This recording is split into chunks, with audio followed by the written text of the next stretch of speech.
like they said in the old days, you get $1 billion here and $1 billion there, pretty soon that adds up to real money. Right. You know, and if you look at the debt clock and how much it's spinning, it's not going backwards. So who's paying this eventually? It's got to be paid.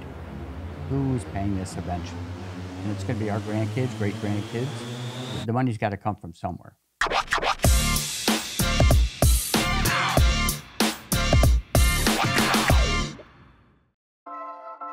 Hey guys, welcome to the Troy Gramling podcast. I am so glad you decided to tune into today's episode. And I don't know if you know this or not, but I am wearing a very special sweatshirt today.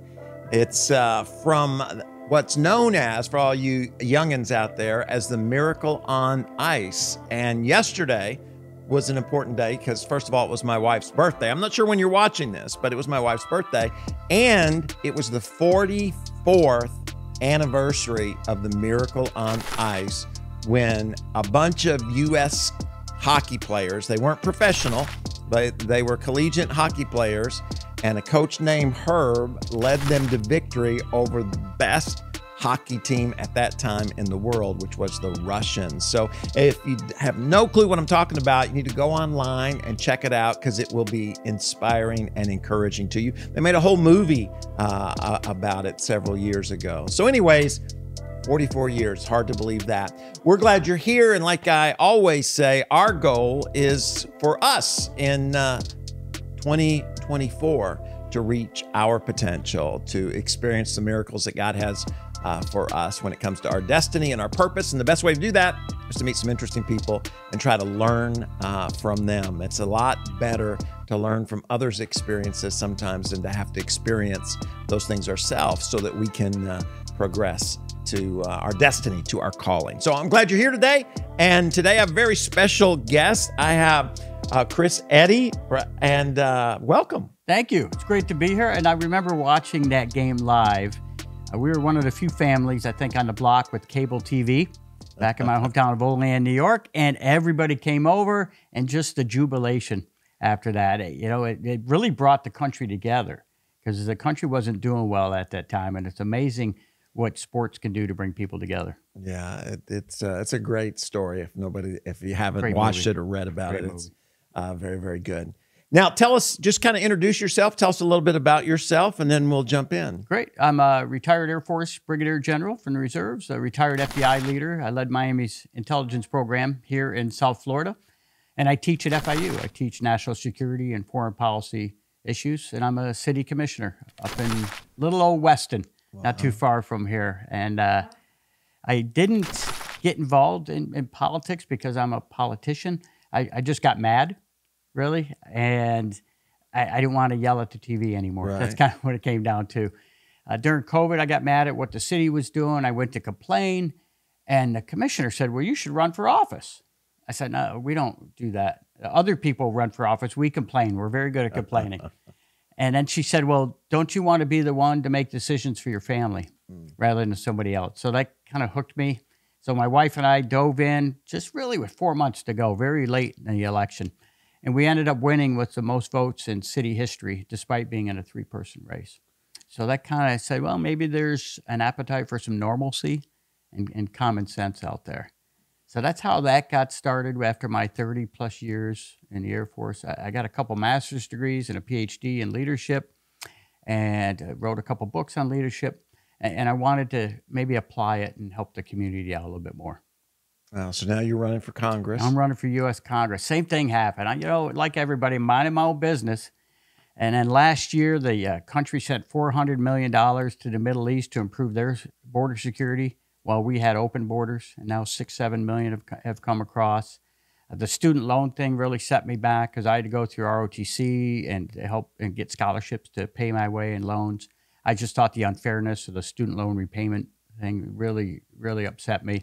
And you turn the TV on, and you go, man, is this the best we have in this country with these politicians in Washington? On both sides. Right. I was an independent my whole life, because I didn't think being in a party was good for the FBI or the Air Force. And I'd look at these people and go, man, we got to be able to do better than this. And I have high school kids, and they said, you know what, Dad, you're always complaining. Why don't you quit complaining and do something about it? So I said, all right, maybe I will. So we wanted to be a good example to our kids too, that if you see something that you don't like, don't just sit around and complain, try to do something about it. So how many kids do you have? I have a senior in high school and a freshman in high school. So a senior boy and a freshman girl. My youngest daughter just got married. So Right? Yeah, it was great. She married an incredible young man. So that part was awesome. They're on their honeymoon actually right now. All right. South Florida though, people? Yes. They're going to be close to home? Good. Oh, yes. Oh, yes. So it's an interesting journey to watch your kids grow up and then to see the grandkids come. And it does cause you to think about things in a different way, more long term. Yeah, I'm a fiscal conservative. You know, my wife calls me cheap, but I call it fiscal conservative. I'm the guy that turns the lights off in the house, right, and does that. And it just pains me to see how much money we're wasting in this country. You know, last year we spent $800 billion on interest on the debt, just the interest. And that's more than we spend on national defense. Not sustainable, obviously, $34 trillion in debt. And nobody's talking about balanced budgets anymore. Nobody's talking about priorities. You know, my dad used to say, know the difference between needs and wants. And we don't have that anymore in this country. It's just spend, spend, spend. So cities and states have to balance their budgets. I don't know why the federal government won't. They can, but they won't. Now, so you jump into politics, you know, so what you did in the past, you, I guess, were around politicians, being in the military and in the FBI and those kind of things. As you've gotten in at the city level and then now at the national level, what do you find that the majority of the people you come into contact with, why are they in? You shared kind of why you're in politics. Have you discovered why the majority? Do most people have your mindset and they just maybe have bad ideas, in your opinion, or are they getting into it, do you think, with bad motives? What do you think? I think a lot of it is ego and power. Honestly, I mean, why else would you want to do that for 40 or 50 years and fly every weekend when obviously you don't need the money and you don't want somebody else to have a turn? Your ego is such that, oh, nobody can do this but me. In the Air Force, when you're a general and even the senior officers, they move you every 2 to 4 years. Somebody else is going to be sitting in your seat. Don't be so egocentric that nobody else can do your job. And I think a lot of it is tied up with that. Unfortunately, the way the media is, they only show the extremists on both sides for ratings. Right. There are a lot of great ones out there. My friend, Representative Bacon out of Nebraska, who I knew in the Air Force, he gets voted every year as the most bipartisan congressman because he represents his district. Too many of these politicians, they go to Washington and they represent the Washington district. They get caught up in that, and they don't represent their own district, especially for the people that didn't vote for them. Right? They just represent the extremist side of their voters, maybe. And I think we need to get away from that. We need to represent our own district and not just whoever's paying the bills up in Washington. Now, people seem to be pretty cynical when it comes to politicians, and you know, what do you think you bring to the national stage that you maybe have brought to the city there in Weston that would make any difference? Yeah, I don't need it. I've had my job titles, I've had my awards, I've done everything I wanted to do in life and then some. And I don't need to be called a congressman. I certainly don't need the money and the perks that come with it. When you get up there, this is something I learned too. If you're a Democrat or Republican and you don't vote with the party, and they say you got to vote on this bill, then they cut you off. They say, well, we're going to primary you next time, or we're not going to help you fund your next campaign. And almost all of them buckle. You know, I was talking to Senator Scott a few months ago here from Florida, and he said his first vote as a senator was something that was not good for the state of Florida. And they said, you have to vote. Otherwise, you know, we're not going to help you in your election. He goes, I don't care. It's not good for my state. I'm not doing it. So the bill didn't pass, but they essentially followed through on their threats, did not support him. So for me, I don't care, really. I'm going to vote what's good for our district, the 40% of Democrats and the 60% of Republicans and Independents, regardless of whatever pressure they put you on. I don't need to go to the parties up there and live that lifestyle that so many get caught up into. I mean, look, if you're 30, 40 years old and you're a congressman, you want to be there for 20 years, you probably want to play that game. I don't need it. I'm more of a term limit guy. Go in there, see what kind of impact you can have in a short term, and then let somebody else have a try. I guess some would say, well, in a short term, you can't maneuver, you can't get yourself into a position of power to make a difference. How do you make the decisions that are best for Florida or for your district?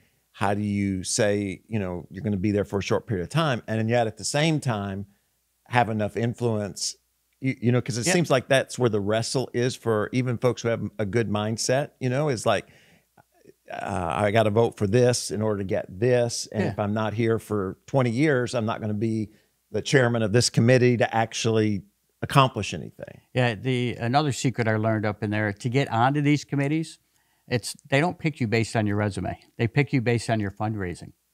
So if you want to be on the Commerce Committee, let's go see if we can raise $50,000. You want to be on the Commerce Committee? Go to that room over there and start, they call it dialing for dollars. You raise $50,000, we'll consider you for the Commerce Committee. You want to be on the Intelligence Committee? Well, that's $250,000 you have to go raise. So you see these people on the committee, they didn't get there because of their qualifications in many cases.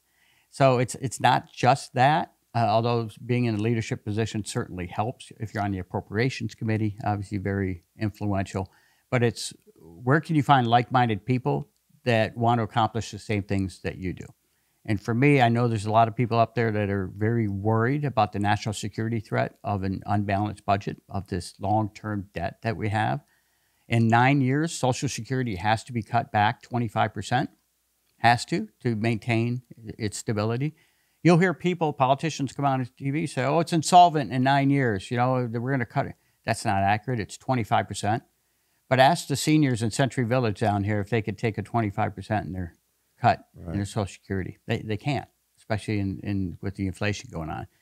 But nobody's talking about that. So where can I find those like-minded people to say, hey, let's put the country ahead of our own re-election interests and try to get something done good for the longer term? And for me, the longer term is focusing more on Social Security payments rather than student loan payments.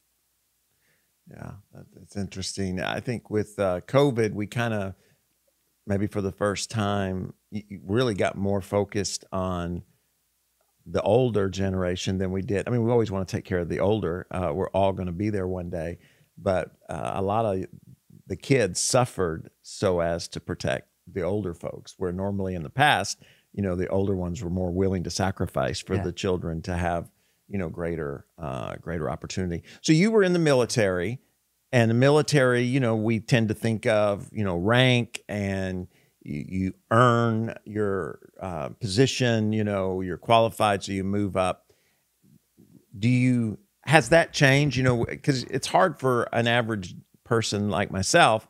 You hear tons of different things, you read tons of different things. Has the military bought into the more political aspect that we see almost everywhere, or can we still feel confident that the folks who are in positions of authority have earned those positions of authority? I think they've earned it, but what concerns me is a survey done last year now. 65% of the military thinks they're focused on woke issues instead of winning wars. That's what concerns me. When I see signature blocks with pronouns in there, that they're more focused on that, on the DEI side of things, instead of trying to combat and win wars. And obviously, the higher up you go, the more political it certainly can be. And if the president says we are going to have a DEI office in every agency in this government and every unit in the military, he's the commander-in-chief. So you have to follow that. I would like to think that I would lay down on my principles and say, this is not good for the military to be wasting time on separation and exclusion instead of inclusion. And very similarly, when the Attorney General says we're going to start investigating parents at school board meetings as potential domestic extremists or terrorists, the FBI director should have pushed back and said, we're not doing that. That's too political and it's against First Amendment rights. Instead, the FBI director said, yes, sir, let's go open up some cases to make the numbers look good. So at some point, somebody in the military needs to say, we need to focus on winning wars. Right. And that goes with, Ukraine, Israel, all the funding that we're getting over there. We're depleting our own stocks, which the president wrongly shouldn't have admitted publicly. So China's watching TV, obviously. realize our stocks are an all-time low. So at some point, the senior officer needs to stand up and say, you know, maybe not publicly. If they don't agree with the president, they have the opportunity to resign. But we haven't seen that yet. Right.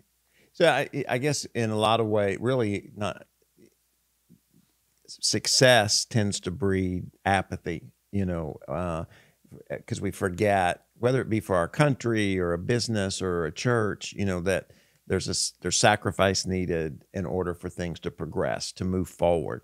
And when you've had years of success, you know, so then you have a generation of folks who have never really had to pay the same sacrifice. And you have generations who have forgotten, you know, the sacrifices that were made.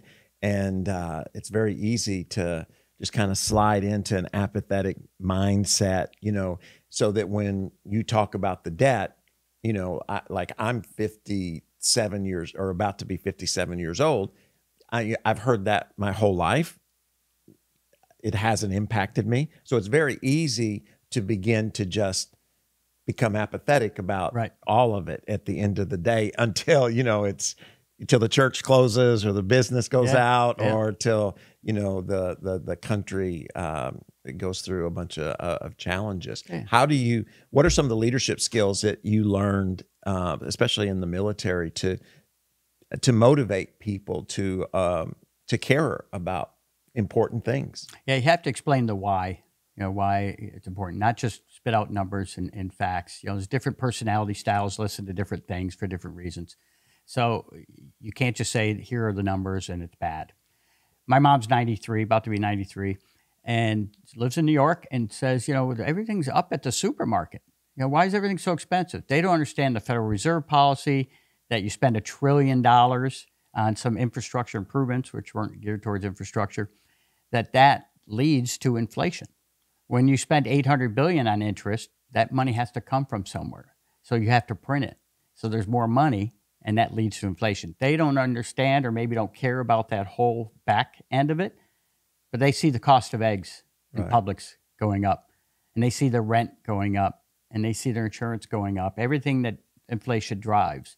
You know, we saw inflation in the 70s and lived through that and see how detrimental that was to the families and to churches.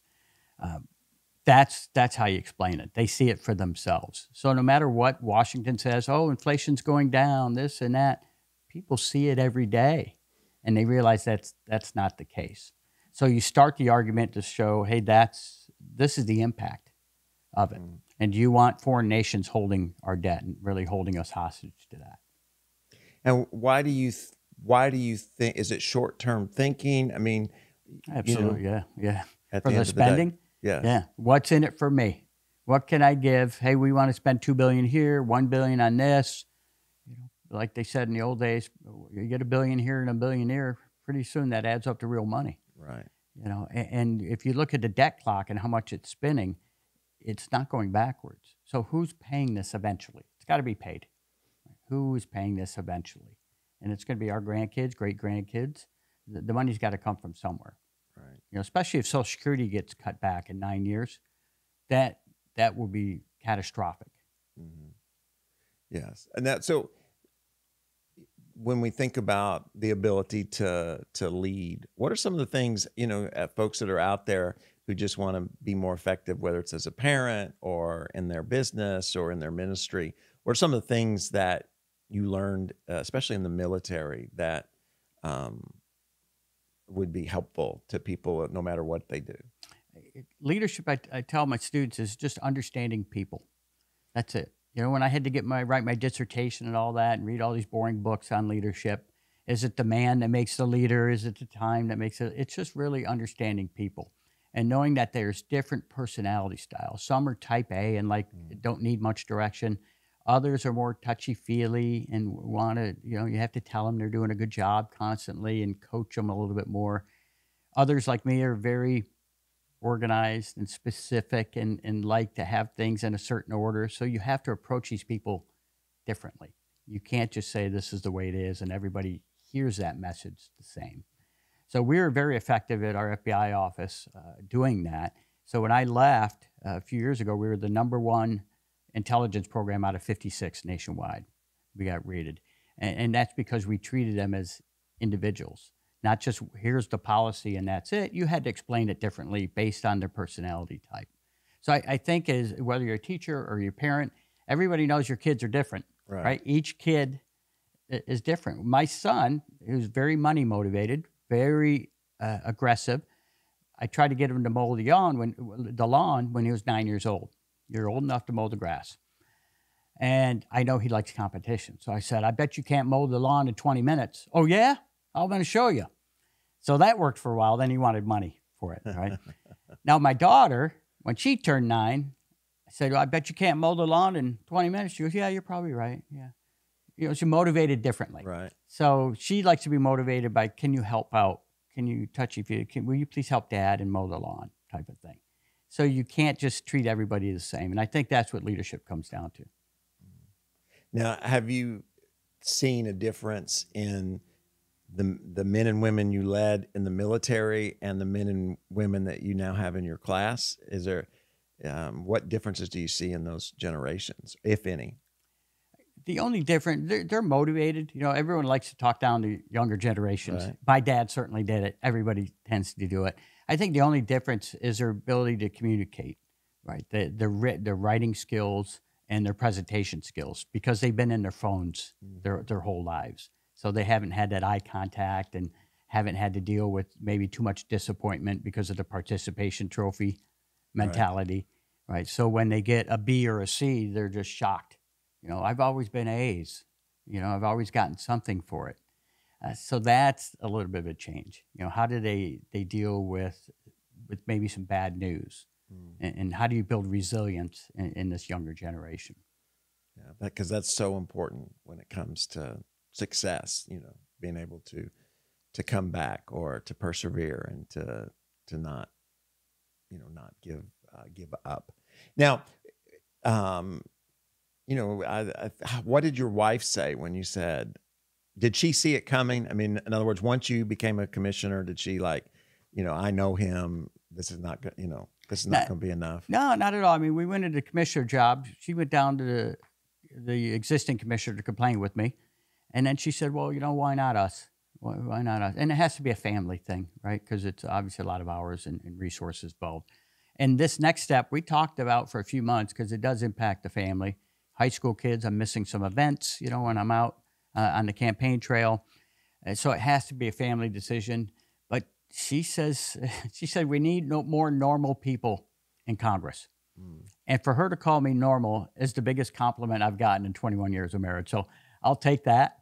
But she's right. You know, where are these normal people? And I understand people don't want to or can't devote the time or resources to get in. So I feel like I'm running for those that can't run. Where are the normal people who are going to treat people with respect? You know, one of the things I'm running on is civility. We don't need to yell at each other. And if people disagree with me, I don't need to call them un-American. Right. I think people have had enough of that. They just want to be treated with respect. And I got a lot of people who don't agree with some of the issues I have. That's fine. I'm never going to say anything derogatory about them. So we're running on civility, and she's a big believer in that as well. And she agrees with me on the fiscal discipline side. And on the, she was an FBI agent, too. She retired after 27 years doing white-collar crime. So she understands the importance of security and national security. So she helped me come up with those: civility, fiscal discipline, and security. And so far, it's resonating. From people from both sides of the aisles are joining our campaign to help us focus on those three issues, to move our country forward and past all the negativity that's out there.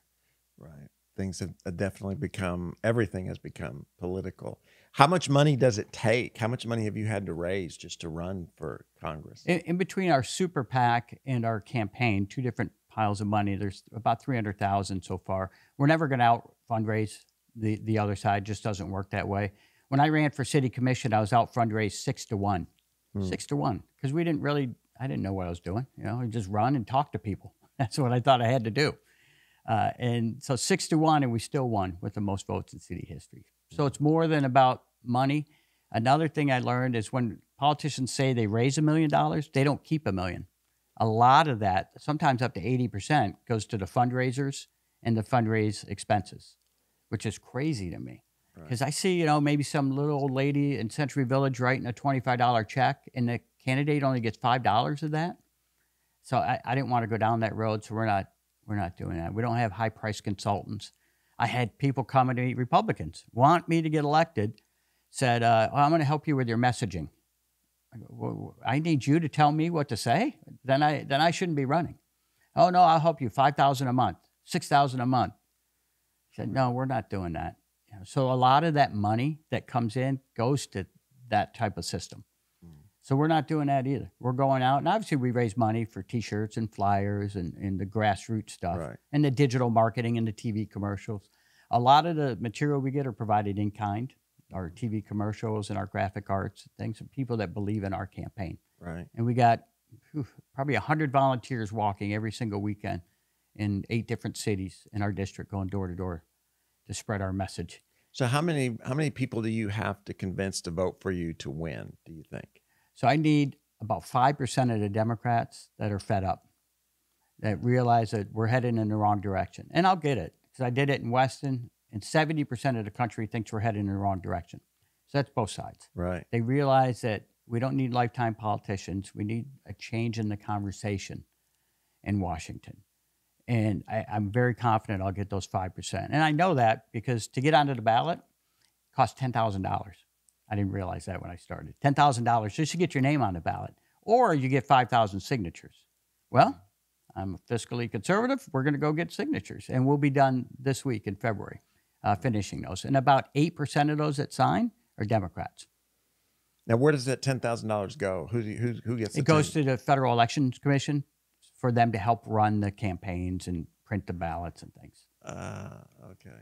So how many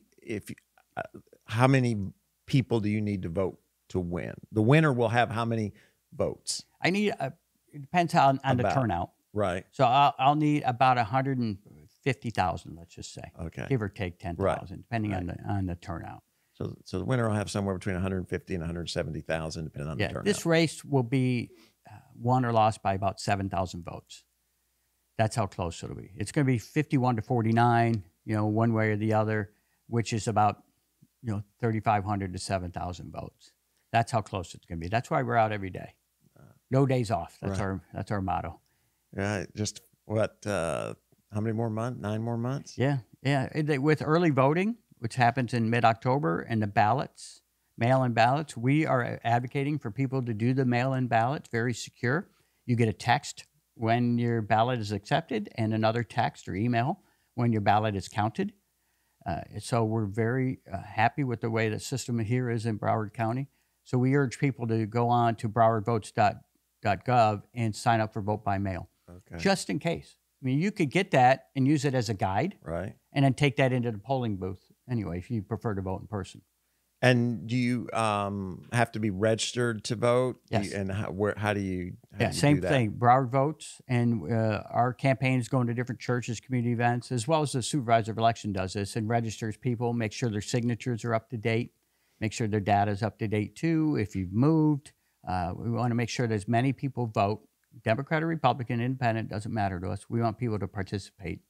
And then, again, we urge vote by mail just in case there's a hurricane that day. Right. You want to go on election day, you get a flat tire. Or I was at an election in Deerfield 2 years ago. Morning, the voting machines didn't work first thing. People are on their way to work. Right. Are they going to come back later? No. So it'd be nice to have that vote by mail as a backup just in case. And to vote everything on the ballot. A lot of people, what I found out, is vote just for the president, leave everything else blank. Right. But you got to do your research and vote for the best candidate. And one last thing, too, if you don't mind. I always tell people, especially the Democrats, they go, oh, you're a Republican? No, thanks. They don't even know me, right? Right. I say, well, you don't stereotype based on race or religion, do you? No. Well, then why would you stereotype based on party? Why don't you get to know the candidates and vote for the best candidate instead of just party line? On both sides, honestly. So let me ask you one last question. We're about out of time here. When it comes to, because there's definitely a spiritual aspect to government, to evil, to the world, to politics. What role does spirituality play in your life and in this decision and what you're pursuing?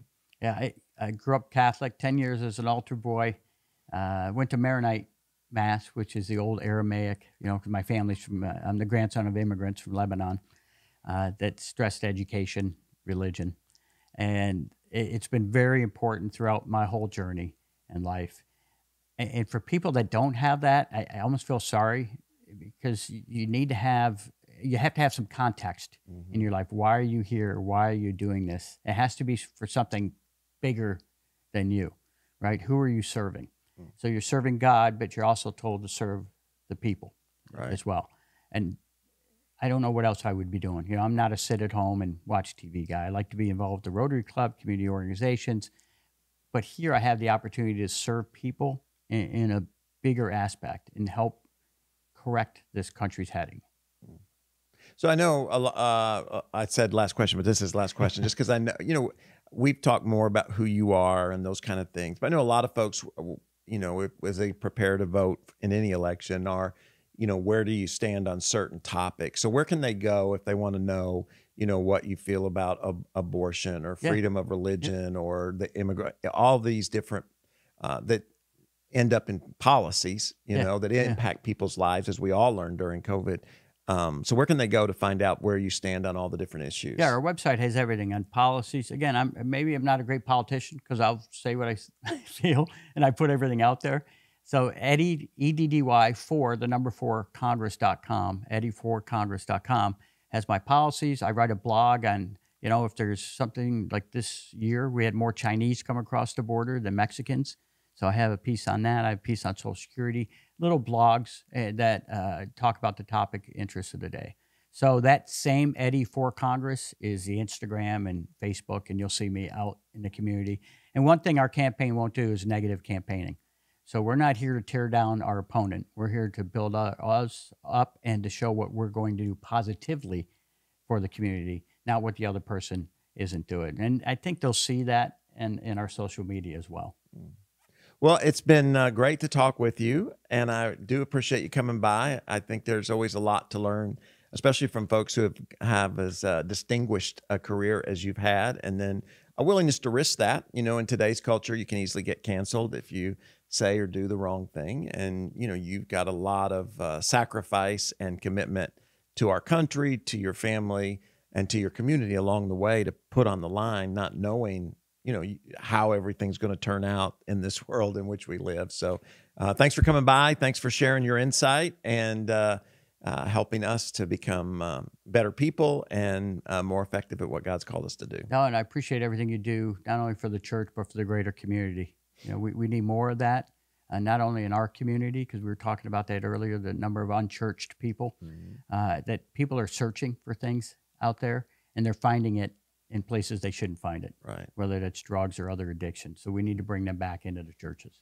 Well, thank you so much. And thank you guys for tuning in. Like I said, it's always an honor to hang out with you. It's been great to hang out with Chris. I mean, what a career, right? From the military to the FBI, to a professor, to a PhD. It's almost like sitting with royalty here. And then now, I always respect somebody who's willing to put it all on the line for what they believe. Whether you agree with Chris's perspectives or his policies, there's one thing you have to admit, that he's putting a lot on the line, not only because we don't know what's going to happen in this social media world and what people are going to say. And I have a huge respect, because we can all learn from that, right? How many different decisions have we made out of fear as opposed to out of courage, right? Feeling called to do something and willingness to take the risk and run after it. So it's my prayer that in whatever you're running after, that we'll learn from Chris courage to do what God's called us to do and to become the people that God has created us to be. Hey guys, if you haven't already, I want to encourage you to subscribe and share, and tune in on Sunday nights. We're having a big time on Sunday nights. It's a live stream, so we're talking about life. We've talked about relationships. We've talked about leadership.